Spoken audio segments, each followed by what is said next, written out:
Yo les gars, j'espère que ça va. Aujourd'hui, on va parler un peu du karma. C'est un sujet qui est grave intéressant en vrai. On va pas parler du karma en termes de incarnation, ce genre de truc comme les gens un peu. Voilà. Souvent, quand on parle de karma, les gens ils se disent ouais, il y a des bons, il y a des mauvais karmas, ça te revient dessus, nanana. Voilà, on va vite fait décrire en fait le principe tel que les yogis l'ont décrit il y a 10 000 ans. Mais ça va pas du tout être le centre de ce que je vais présenter.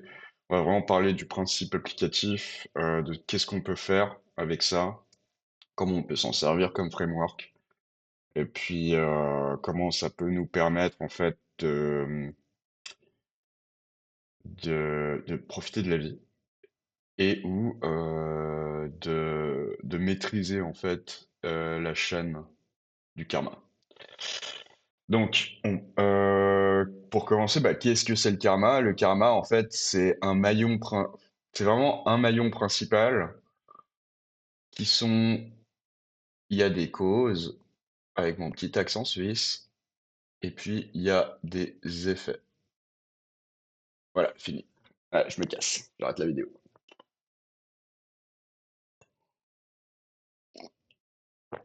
Non, en fait, on va vraiment démystifier le principe de la cause à effet. Euh, par exemple, dans la vie, on a des protons, on a des neutrons, on a des électrons. Ça, par des principes physiques, ça nous donne des atomes. Donc il y a une cause ici. Merde, j'arrive pas à écrire droit. Et il y a un effet là. Et ce qui se passe, c'est que du fait qu'il y ait des atomes, qui est une cause, qu'est-ce qui se passe? On a des atomes. Pas moi, je dis une connerie, hein. On crée des protéines. De nouveau, le fait qu'il y ait des atomes crée une cause qui sont des protéines. Mais après, cette protéine, ben, ça devient une cause. Et ça nous fait la biologie. Ok. Après la biologie, on a, je sais pas, moi, des neurones. Ces neurones, ça nous crée un cerveau. Ce cerveau, il nous fait de la psychologie. La psychologie, ça fait des comportements. Les comportements, ça nous fait l'économie, etc., etc., etc. Donc en fait, vraiment, il y a une cause, ça nous fait un effet, qui redevient une cause, qui redevient un effet, etc., etc. Ok? Donc, en fait, imaginons, imaginons, imaginons, toi, t'es ce petit bonhomme. Ok. T'es ce petit bonhomme, et en fait, la question, c'est, en fait, où est-ce que l'effet et la cause s'arrêtent?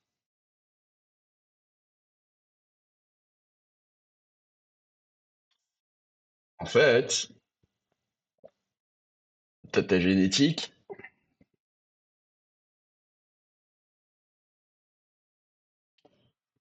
Cette génétique, elle vient du fait que tes parents se sont rencontrés. Cette génétique, elle fait que tu nais. Tu nais à un certain endroit dans le monde. Et en analysant toutes ces causes, on peut par exemple en déduire un effet qui est bah, quel sera, je sais pas moi, ton salaire médian.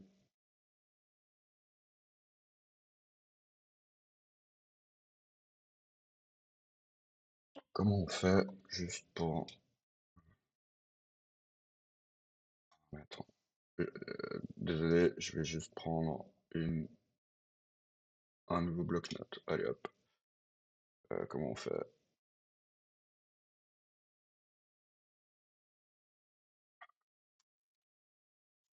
Désolé les gars.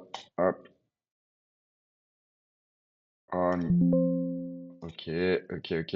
Ça merde. On va revenir à celui-là. On va se mettre tout en bas. Voilà. Ok. Et donc,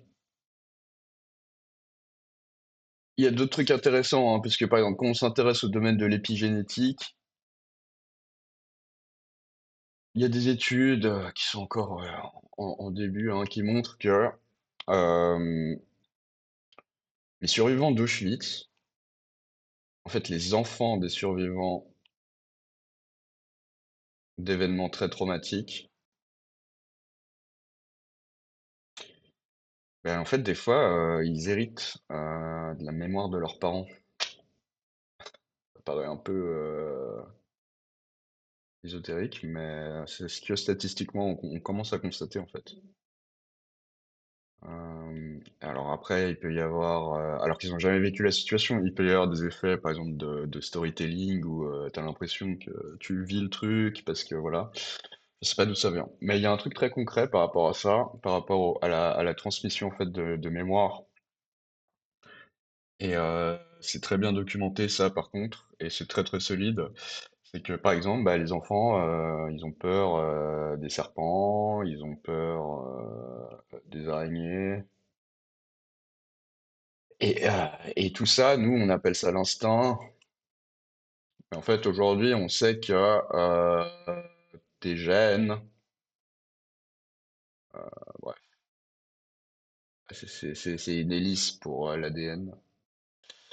On sait que, en fait, tu as des marqueurs génétiques qui vont déterminer de si tu vas avoir des phobies de certaines choses ou pas, qui se forment. Donc la mémoire, littéralement, passe d'un individu à l'autre. Ok. Donc, si on reprend ce qu'on disait nous, hein, par rapport aux causes et aux effets, je vais abrévier ça CE. Ça s'applique pour tout en fait.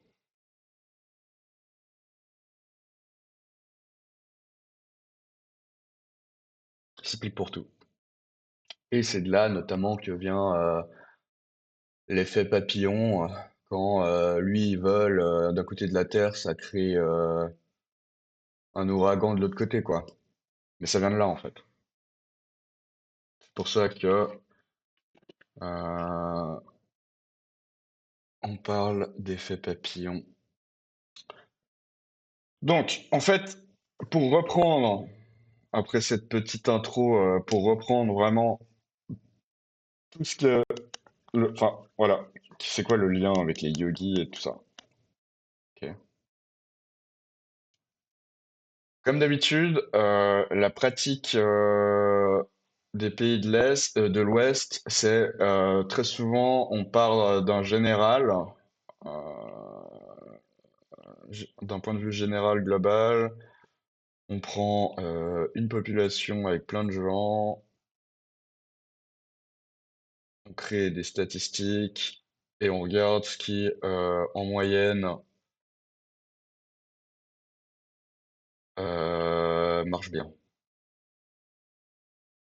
Et à partir de là, on décrit, on préconise des solutions standard pour un individu standardisé en fait. Mm. Dans la philosophie plutôt de l'Est, on n'avait pas du tout à l'époque, il y a des dizaines de millénaires, des pratiques statistiques comme ça évidemment, hein. Ni d'outils, ni d'ordinateurs, blablabla. Donc eux, ils ont pris un individu et ils ont fait de l'observation interne. Et cette observation interne a créé des guidelines qui sont bah, en fait tous les anciens textes en sanskrit, etc., etc. L'avantage en fait, du modèle de l'Est, c'est que ça nous permet justement en fait de mettre d'avoir un toolkit qui est vraiment qui est vraiment centré sur comment on traite un individu. Ok. Et ça permet une application vachement rapide en fait. Et donc, comme vous vous en doutez, c'est en faisant ça qu'est née la méditation, tout simplement. Donc le karma, d'où est-ce que ça vient? Le karma, c'est, comme on a dit, hein, c'est une cause et un effet. La cause, je sais pas, je te dis salut, tu me réponds salut. C'est c'est un karma en fait. Donc, comme on dit, si on reprend l'exemple qu'on a pris avant avec l'ADN et tout le bordel, là, ben, c'est en fait une suite, une chaîne de cause à effet comme ça. Merde.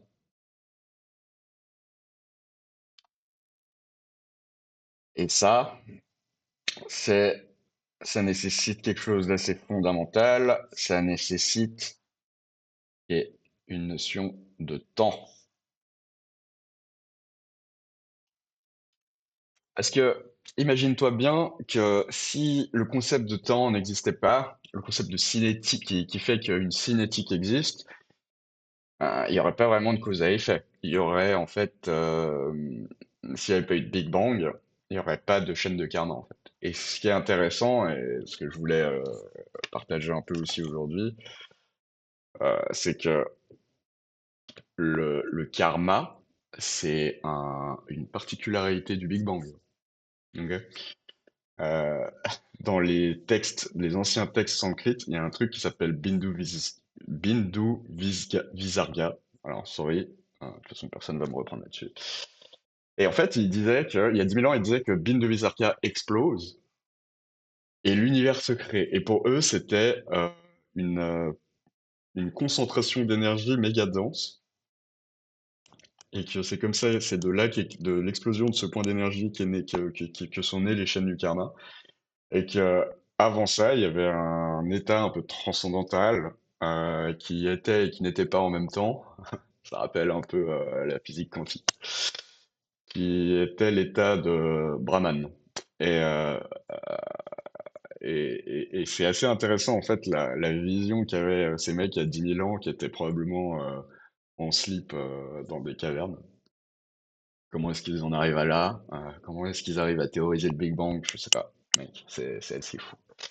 Mais bref. Donc, le karma dans la vie. Le karma, c'est tu dors tard, demain t'es fatigué, tu prends un café, tu te craches à un moment parce que voilà, dans l'après-midi c'est dur quand t'as plus ton stimulant. Tu rentres chez toi, tes lobes frontaux qui s'occupent de ta fonction exécutive, ils sont complètement morts. Tu scrolles sur ton téléphone dans ton lit et tu te recouches tard. Et le lendemain, qu'est-ce qui se passe? Tu recommences. Ça, c'est une chaîne de karma. Et en fait, la question centrale qui va venir, c'est mais putain, comment est-ce qu'on casse hein, cette chaîne de karma?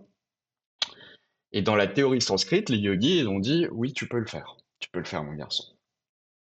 Et du coup, euh, avant que, en fait, ce qui va être assez important, c'est que ce qui va être assez important, c'est que je te décrive les trois formes de karma, selon les yogis, pour qu'on puisse vraiment comprendre hein, comment justement on casse ces chaînes.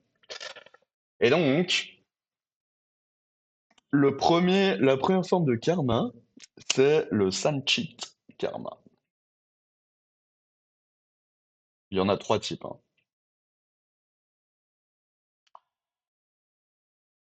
Le fameux karma du passé. Donc celui-là, imaginons, par rapport à ce qui est dit chez les Sanskrits, hein, voilà.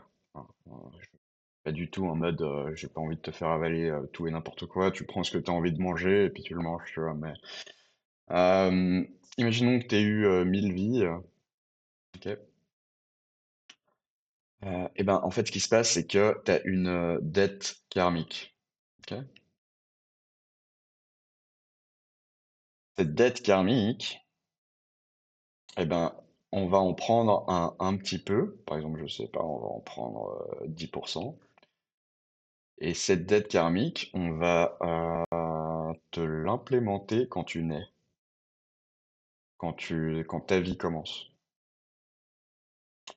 Et cette dette karmique que tu n'as pas contrôlée, ok, elle a un nom, et c'est le deuxième type de karma, c'est le prarabdha karma.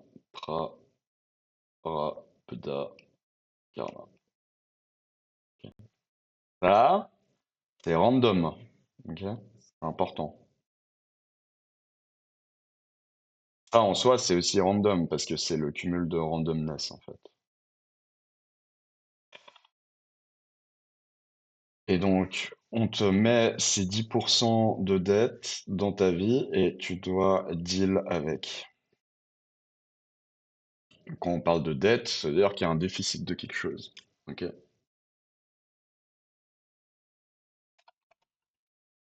Imaginons que tes 10 cartes de crédit, aujourd'hui, c'est comme si tu te disais, bon, bah vas-y, je vais m'occuper d'en manager qu'une, quoi. Hein. Donc, c'est tout ce que tu hérites, finalement, ce Prarabdha Karma. C'est, par exemple, des événements aléatoires.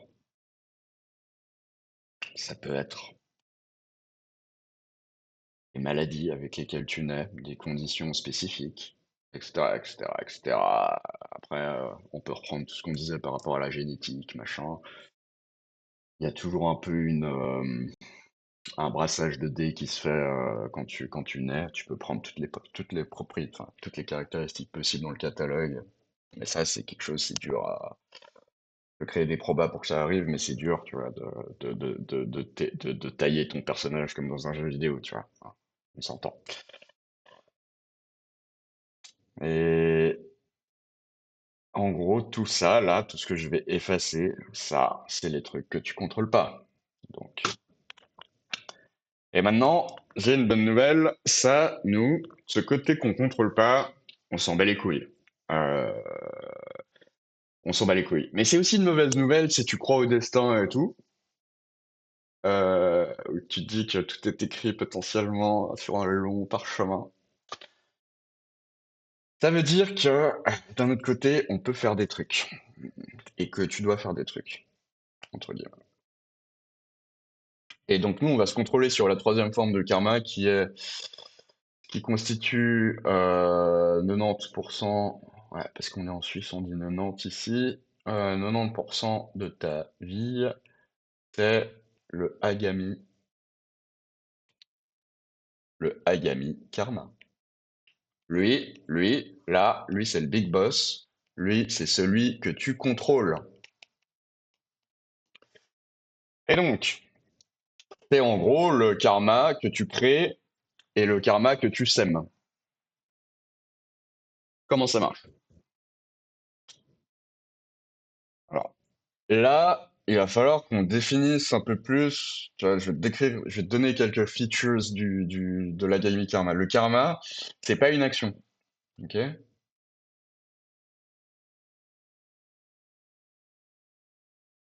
Le karma, c'est mental. C'est quelque chose qui se passe dans ta tête. C'est vraiment important de faire cette distinction. En fait. Je vais te donner un exemple. Je sais pas si tu joues aux jeux vidéo. Imaginons, je rentre dans un jeu vidéo en coop. J'ai aucun contrôle sur les gens avec qui je joue. Ok? Donc là, il y a un truc random qui se passe. On arrive dans l'équipe, ils font de la merde. Je vais littéralement écrire ça. Ils font de la merde pendant la partie. t'énerves,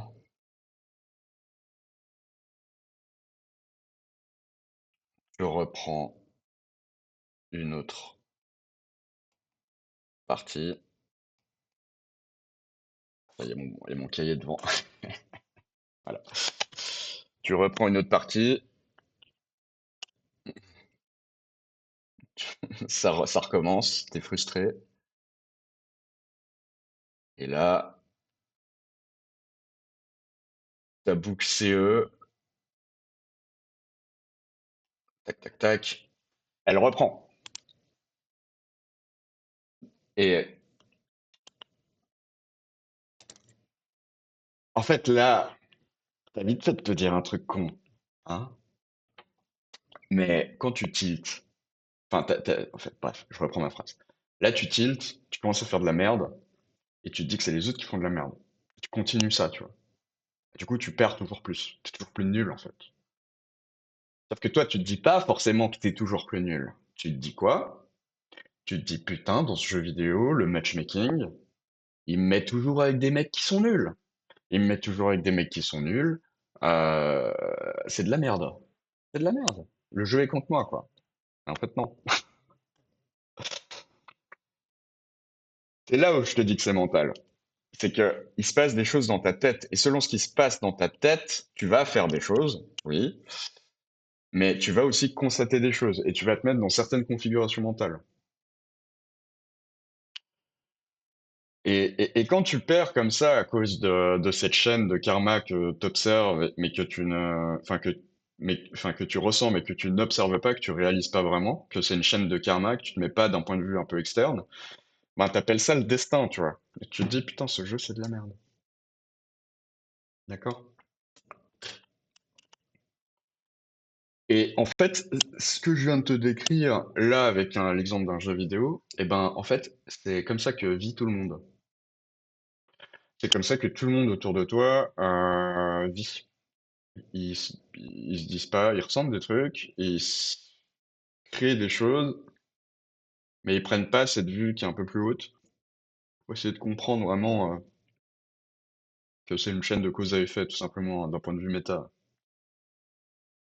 Et cette vue, elle rejoint un peu le principe de Neti Neti et te dire que t'es qu'un observateur de tes émotions, de ton identité, etc. Euh, et en fait, quand tu arrives à prendre cette vue externe et que tu arrives à voir en fait ces différents organes qui interagissent ensemble, c'est bien plus facile déjà de casser cette cause, cette chaîne de cause à effet. Donc, quand je te disais que c'est mental, en fait, là, on se rend compte que la manière en fait dont on interprète les choses, c'est ça qui forge le destin.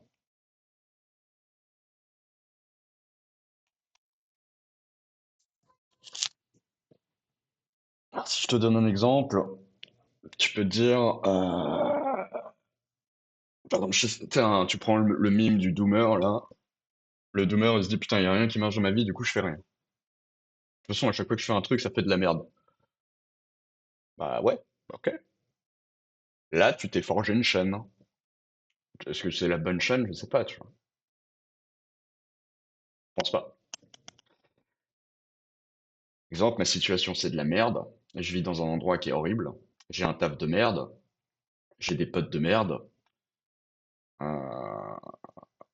que je bouffe, c'est de la merde. Ma vie, c'est de la merde. Donc, je peux rien faire. En fait, de toute façon, je suis condamné, quoi. Ça, c'est le karma. Je dis pas que c'est facile de casser ça, hein. Pas du tout. Mais d'un point de vue externe, quand tu mets juste une chaîne de cause à effet, c'est juste une chaîne de cause à effet qui part dans une direction, qui continue ou pas, c'est une chaîne de cause à effet. Et tout ça, c'est ta perception mentale, c'est ton interprétation. Si, pour back-up ça avec quelque chose de plus scientifique, je vais prendre un papier qui sort de l'Harvard Medical School. Donc, Ici, on parle de vulnérabilité cognitive et de génération de stress et d'anxiété. Ce papier, il raconte quoi? Il dit que la génération de stress, c'est un framework qui a des caractéristiques qui comportent le comportement, les circonstances dans la vie d'un individu, et que c'est l'occurrence d'éléments dépendants de l'individu qui sont stressants qui vont le former en fait. Euh, Même si, tu vois, même si tu as des événements random, les événements qui sont dépendants vont montrer que l'individu va être responsable pour l'occurrence de l'événement dépendant qui est négatif derrière. Et additionnellement, ces événements dépendants sont souvent interpersonnels, donc involvent d'autres personnes. Donc, si on descend dans ce papier, où est-ce que c'était déjà? Overview and,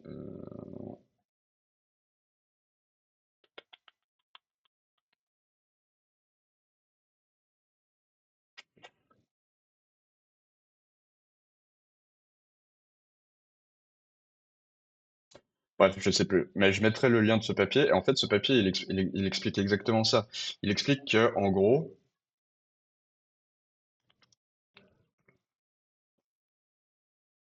il explique que, en gros, dans la vie, il y a un événement random, ok, qui va arriver. Ok. Ah, c'est une cause en random. Il y a comment tu l'interprètes. Ok, imaginons tu l'interprètes, c'est mauvais. Et très souvent, on va se dire que ce qui en suit, l'effet, ok? Donc cause-effet, cause-effet, cause-effet, que l'effet en fait qui va suivre tout le temps va être random. Et que ben, selon le papier, c'est la force. C'est comme ça que se forme l'anxiété. Parce que tu te dis, putain, j'ai pas de contrôle en fait sur cette chaîne. Et en fait, tu renforces. Tant que tu t'en rends pas compte, tu renforces ce truc. C'est pour ça qu'à un moment, tu joues un truc, ça te casse tellement les couilles. Tu ressens tellement de souffrance et d'émotions négatives à chaque fois que tu t'arrêtes de jouer à ce jeu ou alors tu vas chercher une autre drogue. Ok. Maintenant, si on reprend ce qu'on a dit avant, ce qui est possible aussi, le scénario 2, c'est que tu as une cause en random, tu l'interprètes de la bonne manière. Là, ton locus de contrôle, il change, et c'est plus random après ce qui se passe. Parce que tu t'es rendu compte, en fait. Tu été conscient de la chaîne. Donc, si tu es conscient de la chaîne, qu'est-ce qui va se passer? Bah, tu vas te dire, ok, est-ce que je, je joue mal parce que je suis nul, parce que mes équipiers sont nuls, ou alors est-ce que je joue mal parce que le filtre que j'ai devant les yeux, qui est celui, je sais pas, de la colère ou n'importe quoi, fait que ça vient tâcher ma logique et que je fais que de la merde. Et là, on reprend l'exemple dont on parlait avec l'ego.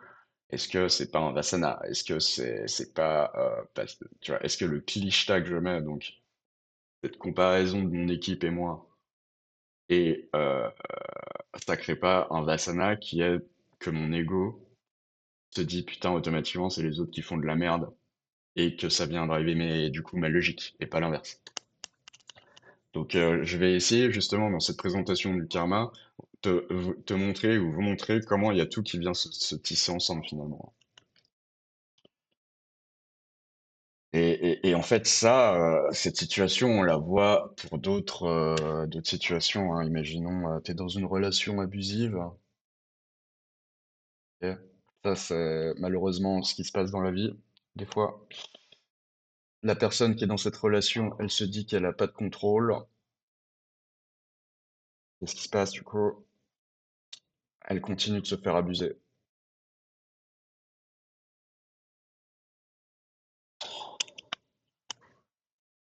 Parce qu'elle se dit que c'est random et qu'il n'y a pas de contrôle. Là, de nouveau, le schéma 2 en relation abusive, qui est toujours quelque chose de random à la base. Tu as du contrôle, et là, il y a des chances que tu te libères. Ok.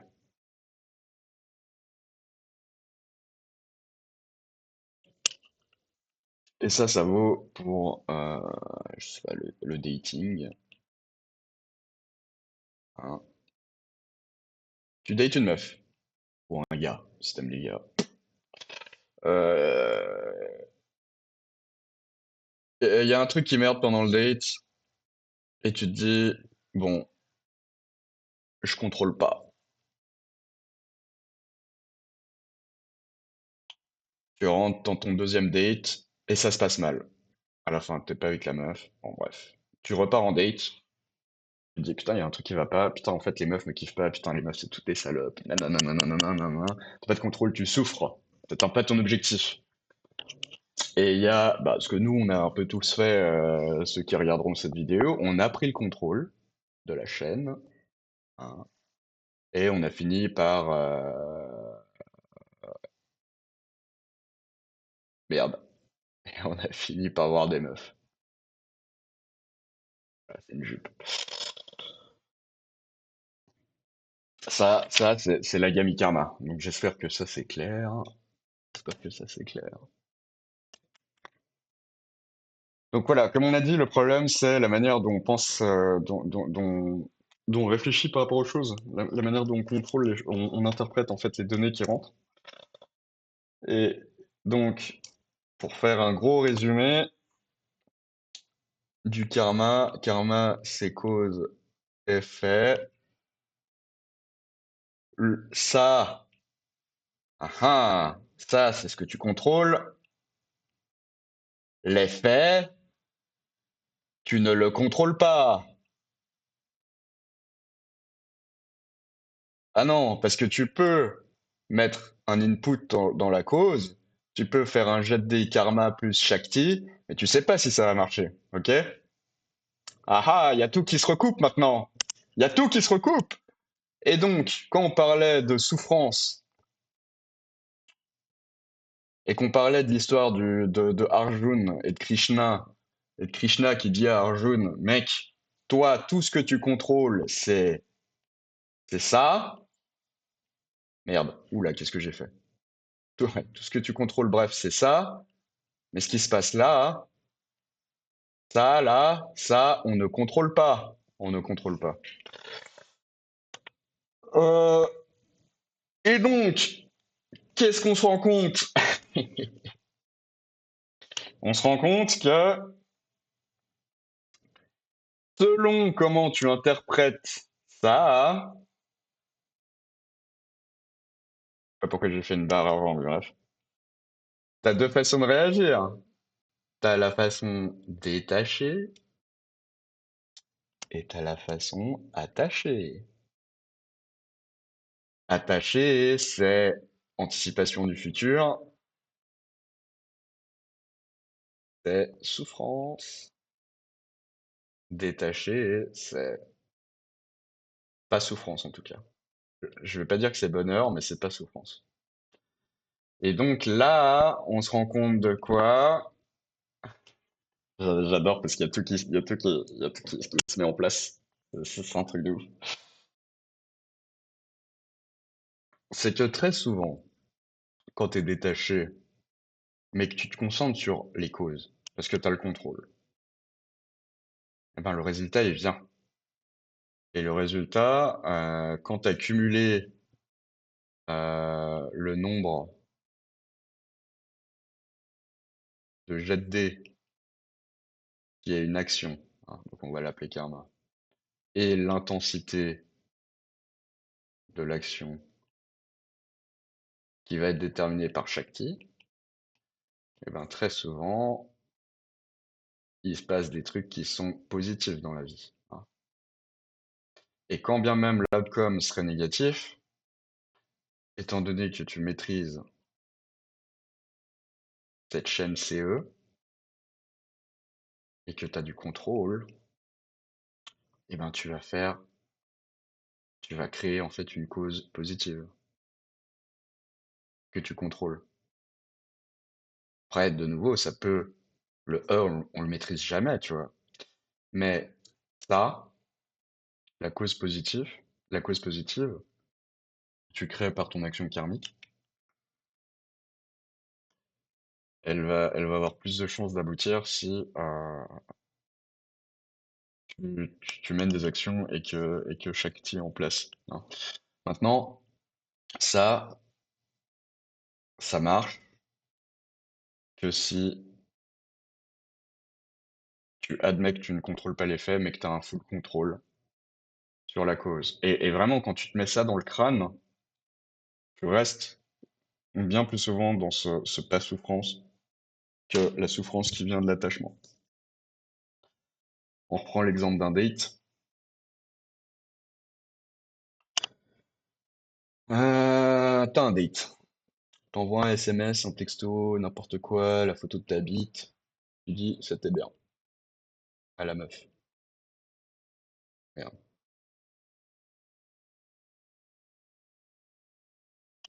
Et qu'est-ce qui se passe maintenant, à ton avis? Qu'est-ce qui se passe dans cette situation? Eh ben, très souvent, les gens, pas tout le monde, moi, des fois, je le fais, tu vois, parce que, voilà, je suis attaché. Ils ont des expectations, et ils disent, putain, la meuf, elle va me renvoyer un message, quoi. Right? Et là, tu t'exposes à la déception. Tu t'exposes à la souffrance. Et ce qui peut se passer, c'est que dans cette chaîne karmique de cause et effet, tu vas commencer peut-être à regarder ton téléphone un peu tout le temps. Tu vas commencer à souffrir, à te mettre en colère, tu vois, à te vénérer un peu dans ton coin, et tu t'énerves sur ton télo, et là, tu lui envoies un message de merde, en mode ouais, tu peux pas répondre, bitch. Et là, elle te répond, bah écoute, désolé, j'avais pas mon téléphone pendant 2 jours, je l'ai perdu, une connerie, hein, un truc qui est totalement, voilà, possible. Et là, elle te fait, je t'emmerde, t'es un relou, et elle te bloque. Qu'est-ce qui se passe à ce moment-là? Là, tu crées une dette d'émotions un peu non digérées et tu te dis, enfin non digérées rationnellement, et tu te dis, putain, les meufs, bah, elles répondent jamais aux messages. Ou alors, tu commences à mettre des règles à la con, en mode, ouais, alors je vais envoyer 3 messages, pas plus d'une certaine longueur, et puis voilà, comme ça, on sera à égalité, tu vois. Ça me fait trop marrer, mec. En fait, maintenant, quand j'y repense, ça me fait trop marrer de réfléchir à ce genre de situation, tu vois. Euh, et en fait, tu fais quoi quand tu fais ça? Ben, tu te remets dans une chaîne karmique, mais tu te remets dans une chaîne karmique qui dépend de ton ego, en fait. Voilà.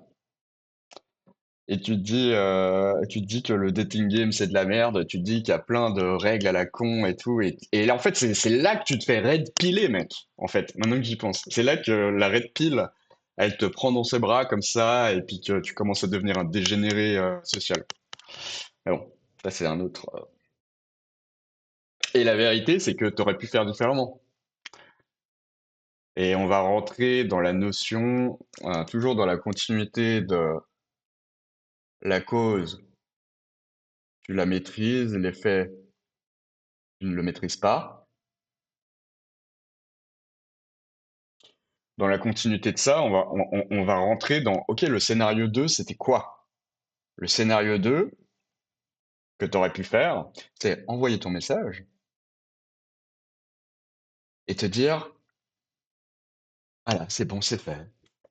Putain, c'est genre te dire, I'm done.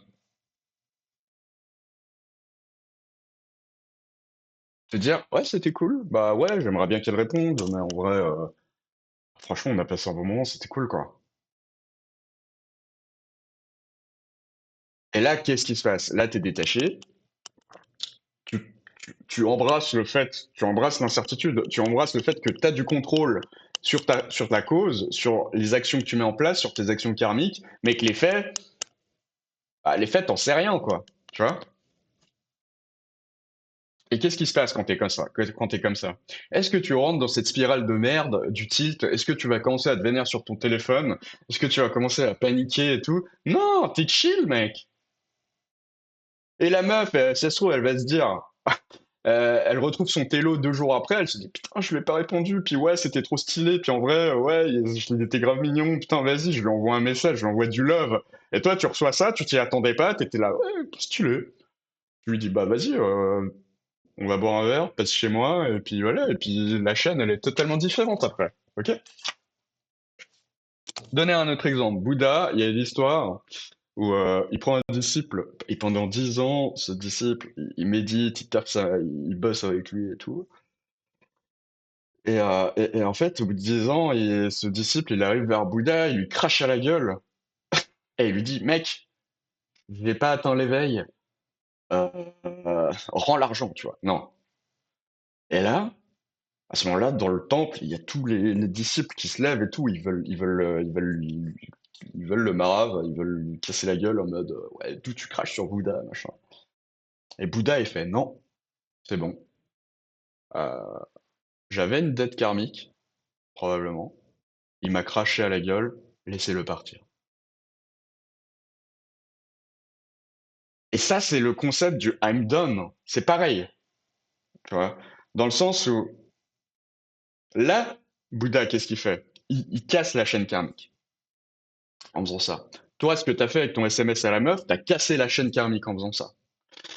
Si tu l'avais pas fait, ou si Bouddha avait commencé à bomber le torse, il arrive vers lui, il lui casse la gueule, tu vois, parce que Bouddha, c'est daddy, bah, qu'est-ce qui se passe? Ben là, ce qu'il enclenche, c'est une identité qui est liée à son ego, et il va le garder comme ça en lui. Il va être en mode, ouais, non, bah maintenant, moi, je suis un mec, je suis le genre de mec, je me venge. Quand on me crache à la gueule, je me venge, je me vénère, j'ai des principes, bel homme, tu vois. Mais là, tu lances une chaîne karmique, et tu lances une chaîne karmique qui vient totalement, en fait, altérer ton équilibre interne, qui vient totalement faire en sorte que c'est ton ego qui va dicter ce que va faire ton intellect, et pas l'inverse. Imaginons, pour prendre un autre exemple, la charité, je sais pas, tu aides quelqu'un dans la rue, il y a son sac de courses qui tombe, tu l'aides à ramasser, je sais pas quoi, je dis une connerie. Tu l'as fait, scénario 1, tu te dis, ah, c'est bon, c'est fait, j'ai fait ma BA, tu te casses, I'm done. Scénario 2, tu regardes le mec, tu vois qu'il est bien sapé, tu te dis, vas-y, il va me récompenser ce bâtard. Et s'il le fait pas? S'il le fait pas, souffrance. Donc, tu n'as pas admis que dans dans la chaîne de cause à effet, tu n'avais pas de maîtrise. Et c'est là, en fait, que le risque commence, parce que même pour un truc comme de la charité, tu commences à te dire que t'es un mec charitable, quoi. Non, t'es pas un mec charitable, t'as fait ta bonne action, tu t'es cassé, puis voilà. Hein, fin de l'histoire. Si tu te dis, je suis un mec charitable, qu'est-ce qui se passe le jour où tu fais quelque chose et que t'es pas dans cette identité de mec charitable? Ce qui se passe, c'est que tu vas créer de la souffrance. Tu vas créer une distorsion. C'est exactement ce qui se passe quand on te dit tout le temps que t'es un enfant intelligent. Qu'est-ce qui se passe le jour où tu fais de la merde à l'école? T'es plus en phase avec cette phase d'enfant intelligent, d'accord? Et du coup, qu'est-ce qui se passe la prochaine fois que tu vas être en face d'un truc qui pourrait être difficile? Tu vas pas le faire. Tu vas le faire au dernier moment pour te dire j'ai mis un minimum et puis j'ai réussi quand même, quoi. Ok? Et ça, c'est ton ego qui dicte ton intellect, et c'est pas l'inverse.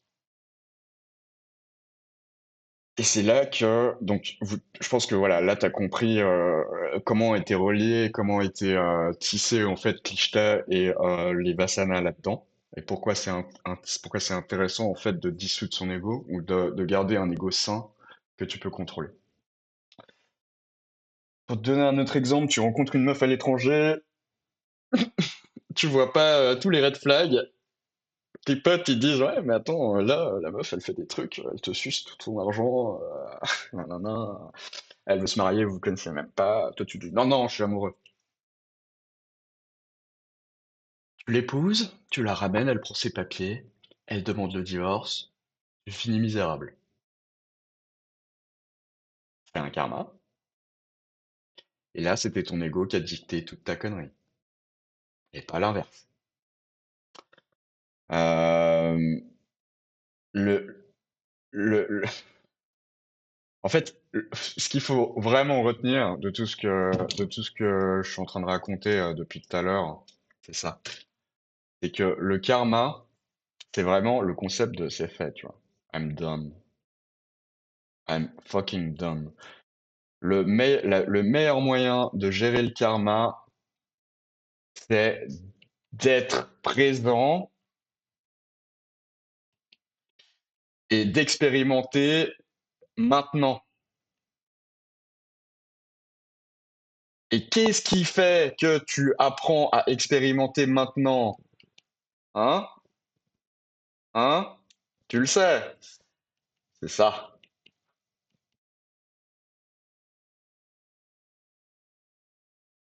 La méditation, mec. Et quand bien même les événements seraient positifs ou négatifs, hein, là j'ai pris beaucoup d'exemples négatifs, mais pour que tu comprennes, mais en fait, finalement, la bonne gestion de la cause à effet, c'est c'est deux scénarios. C'est scénario un, I'm done.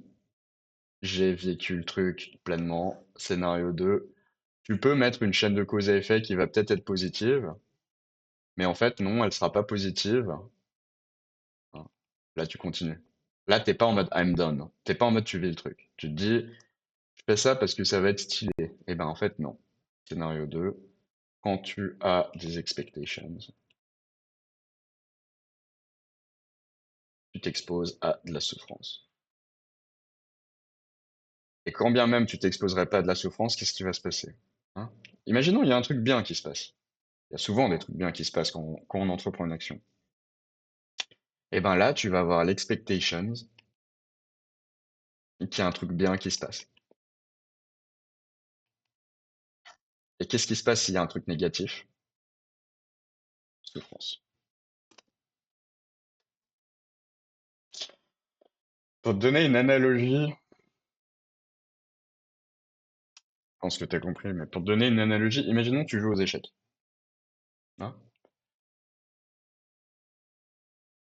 T'es au tour N. Tu reprends la partie d'échecs d'un autre gars.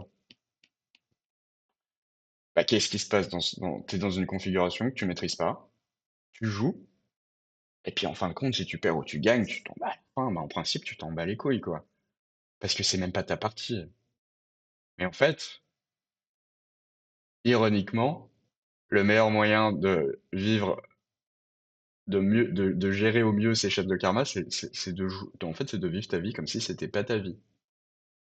C'est de jouer tes pièces, et puis observer ce qui se passe et expérimenter ce qui se passe. Et à ce moment-là, je vais pas dire que tu t'en bats les couilles, parce que les émotions et tout, c'est dur, tu vois. On a des cerveaux qui sont pas faits qui sont pas calibrés pour les défis qu'on a aujourd'hui en société. C'est clair et net. Nos cerveaux, ils sont pas faits pour vivre dans la société, ils sont faits pour survivre de manière très primaire à la base. C'est pour ça qu'on souffre. C'est pour ça que c'est important de comprendre comment fonctionne ton cerveau, comment fonctionne ton esprit. Alors, aujourd'hui, tu te lèves, t'as des trucs à faire. Genre, moi, je me suis levé ce matin, j'avais des trucs à faire. Ça fait un petit moment que je me dis, vas-y, enregistre cette vidéo, mec. Et à un moment, j'ai failli fork sur autre chose. J'ai failli partir faire autre chose que je trouvais plus agréable. Et je me suis dit, non, vas-y, nique. C'est quoi? Ce désir que j'ai de faire un autre truc plus agréable, eh ben, non, je vais pas le faire. Tacti. Et là, je me suis mis devant cette vidéo, qui, j'espère, t'aidera à comprendre un peu mieux comment le karma fonctionne. Mais le fait de le faire, ça me libère aussi l'esprit, parce que j'ai dit que je le ferais, tu vois. J'ai dit que je le ferais. Et là, I'm done. Ah, bientôt. Pas encore, mais bientôt. Et le karma, pour donner une autre analogie, c'est un peu comme, bah voilà, tu fais quelque chose et ça te met une carte dans ton deck, tu vois. Imagine ta vie, c'est un jeu de cartes, tu vois, où tu pioches une carte et t'as un truc qui se passe, t'as un effet positif ou négatif qui se passe. Et imagine, t'es dans ton lit, nanana, t'as bu du café, etc. On reprend cette histoire. Bah, en fait, ce qui se passe, c'est que dans ton deck, tu rajoutes la carte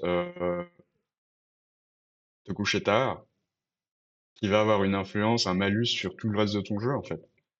Tu rajoutes cette carte, je bois du café, je prends trop de stimulants. Tu rajoutes cette carte, je bois de l'alcool. Tu rajoutes cette carte, je scrolle sur mon téléphone. Euh, voilà, faut penser à est-ce que tu as envie d'ajouter cette carte dans ton jeu, quoi. Hmm. À chaque fois que tu repères ce que tu es en train de faire. Euh, par exemple, pour reprendre la procrastination, il y a une phrase que je me dis souvent, c'est putain, mais je me sentirais comment si je me réveillais demain et que ce truc il est fait, quoi. Comment est-ce que je me sentirais? Putain, je me sentirais tellement bien en vrai, tu vois. Et du coup, je me lance. Je me lance dedans pour m'aider. C'est un petit trick que je te donne, tu vois. Et en fait, la bonne nouvelle, c'est que tu peux le faire. Ces trucs qui fait que tu pourrais te sentir bien que tu procrastines, la bonne nouvelle, c'est que tu peux le faire. C'est mental, mec. C'est juste mental. C'est des causes et des effets. Et tes enchaînements karmiques, hein, ils te disent que tu peux pas. C'est ce qu'on a dit avant. Ton enchaînement karmique, c'est ton télo dans le lit, tu te couches tard, tu prends du café, tes lobes frontaux sont dead, tu médites pas, tu te dis que tu t'as pas besoin de méditer, spécial dédicace, et, ça fait qu'à la fin, ben, en fait, ces chaînes-là te disent que tu peux pas le faire, alors que tu peux le faire.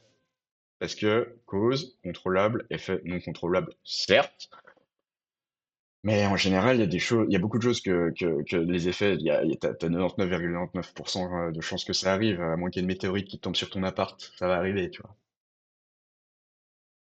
Donc, si tu veux contrôler ton futur, remarque tes impulsions mentales et tes automatismes, Vassana, et demande-toi ce à quoi tu signes quand tu pars là-dedans. Joue la vidéo jusqu'au bout, mec. Vraiment. Et c'est comme ça, parce que, je veux dire, ces automatismes dont je te parlais, ces vasanas, ces dépendances de l'ego, etc., etc., le fait de pas être conscient de tes désirs, de ce que tu es en train de foutre dans ta vie, ce qui se passe dans ta tête, ça, c'est comme ça que vit tout le monde. Et tout le monde souffre.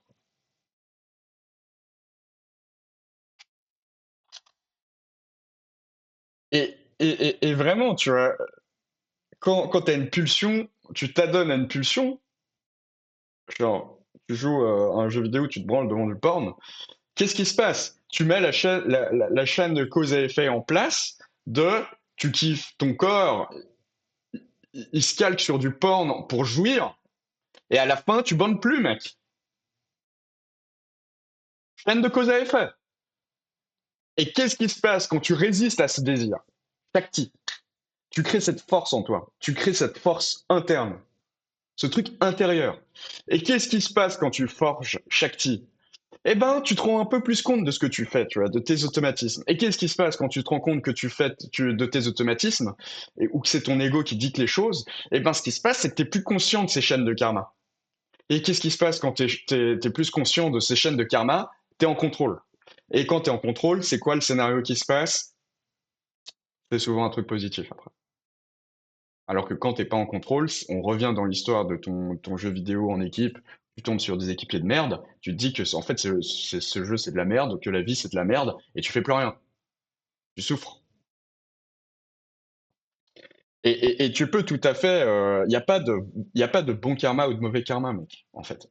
Tu peux boire un soda et te dire, putain, je vais grossir et en faire une expérience misérable de boire un soda, et tu peux boire un soda, le kiffer. Pour te dire, putain, cette sensation, ce goût, putain, c'est ouf, c'est trop stylé. Je kiffe, I'm done! Et tu passes à autre chose. Tu vois. Voilà comment un soda peut te faire souffrir ou pas, tu vois. Et on rejoint l'histoire de la pizza et de la salade dans la vidéo d'avant, par exemple. Ah. Donc voilà, karma positif, pas d'attachement. Si tu te dis que tu dors plus tôt, et en fait, ouais, c'est vraiment il faut vraiment avoir cette notion de pas d'attachement et d'embrasser l'incertitude du résultat, de l'effet. Parce que si tu te dis que tu dors tôt parce que demain tu seras en forme et que demain tu te réveilles et que t'es pas en forme, tu vas te dire quoi? Ça sert à rien que je me couche tôt. Et tu vas te vénère. Alors que non, frère. Tu sais qu'il faut que tu te couches tôt. Ou alors, tu sais peut-être que si le fait de dormir 2 heures de plus, ça fait que je suis pas reposé, j'ai peut-être un autre problème. Peut-être que je fais pas assez d'exercice. Peut-être que je bouffe que de la merde. Peut-être que je me bombarde de lumière bleue pendant toute la journée et que faudra que je mette peut-être des lunettes à un moment. Peut-être que je fais des apnées du sommeil et puis que j'ai un sommeil qui est absolument pas régulier. Peut-être que tu dis pas juste, oh putain, j'ai mal dormi, ça sert à rien de dormir plus, quoi. Merde, je contrôle pas.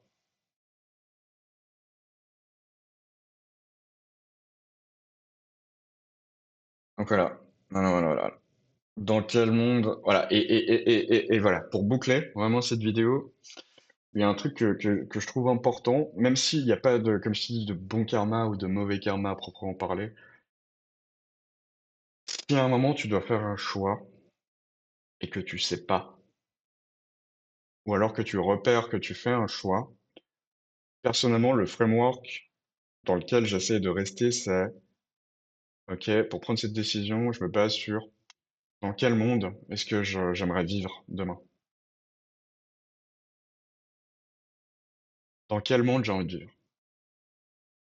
Et par rapport à ça, c'est un peu ma boussole interne de quelle direction karmique je prends. Donc voilà, je pense que tu as compris, hein. Si ce soir tu bois un verre et que tu t'exposes à 10, ben, ça vient de ta chaîne karmique. Si à chaque fois que tu fais ça, tu perds 6 mois de ta life, provient de ta chaîne karmique. Et en fait, si t'arrives pas à résister, ok, le premier pas, qui est déjà incroyable, c'est de te dire, c'est d'être aware, c'est vraiment d'être aware du fait que tu t'arrives pas à résister en fait, que c'est juste trop dur. Et puis et tu verras, plus tu déjà rien que le fait d'être conscient, ça va t'aider en fait petit à petit faire les bons choix, mec. Enfin les bons choix. Les choix qui sont des causes qui vont dans la bonne direction par rapport à ta boussole et admettre que l'effet tu le contrôles pas, que personne en fait contrôle les résultats, que la seule chose que tu peux contrôler c'est ton karma, c'est ce que tu fais aujourd'hui. Et c'est que comme ça que tu peux tailler ton futur. Bon, j'avais d'autres choses, mais je vais regarder si c'est vraiment nécessaire que j'en parle.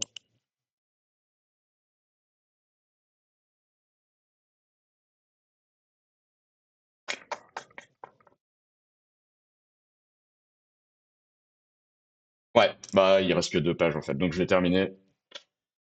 Donc, tu prendre le contrôle, c'est vivre l'expérience et se rendre compte que la fatalité, tu la contrôles pas, mais que c'est pas négatif, forcément.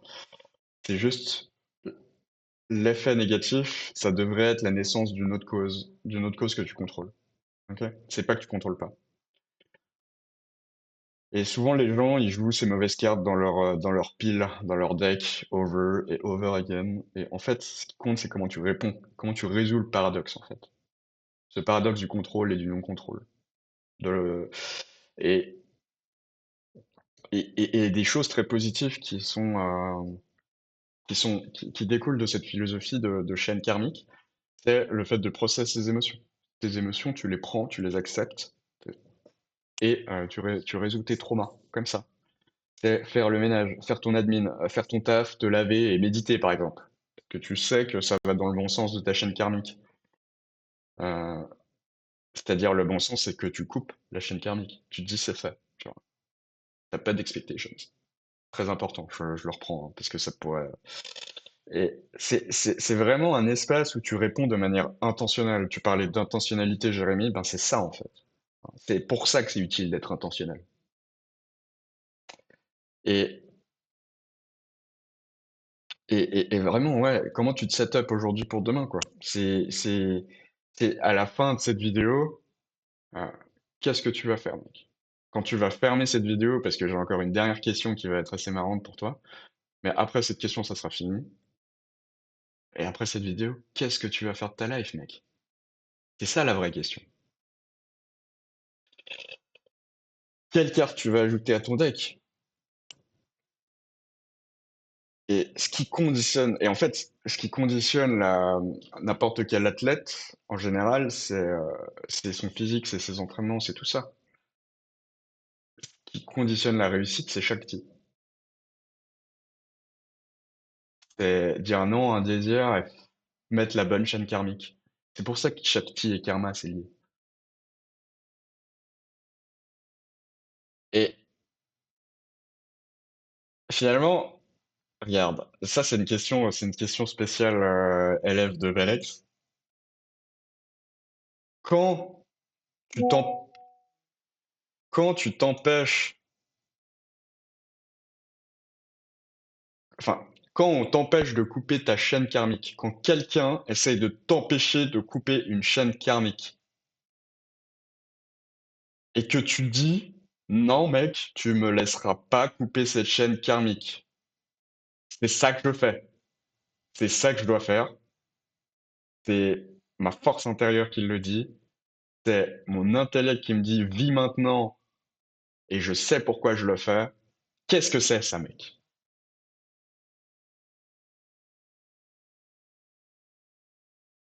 Qu'est-ce que c'est, mec? C'est bien vu, c'est quelque chose qui est très bien vu, hein. Qu'est-ce que c'est, mec? Quand tu dis non, non, mon karma, il est comme ça. Shakti, comme ça. Qu'est-ce que c'est? Ça, mec, c'est l'intransigeance. Et voilà pourquoi c'est une valeur positive, ma gueule. C'est une valeur positive qui est pas seulement positive pour les meufs, c'est positif pour tout le monde. Enfin bref, voilà, j'espère que tu aurais kiffé. C'est fini. Je sais pas combien de temps ça a pris. Peut-être un peu trop longtemps. Voilà. Si t'as des questions, je suis là. Je suis dans le groupe. Gros bisous.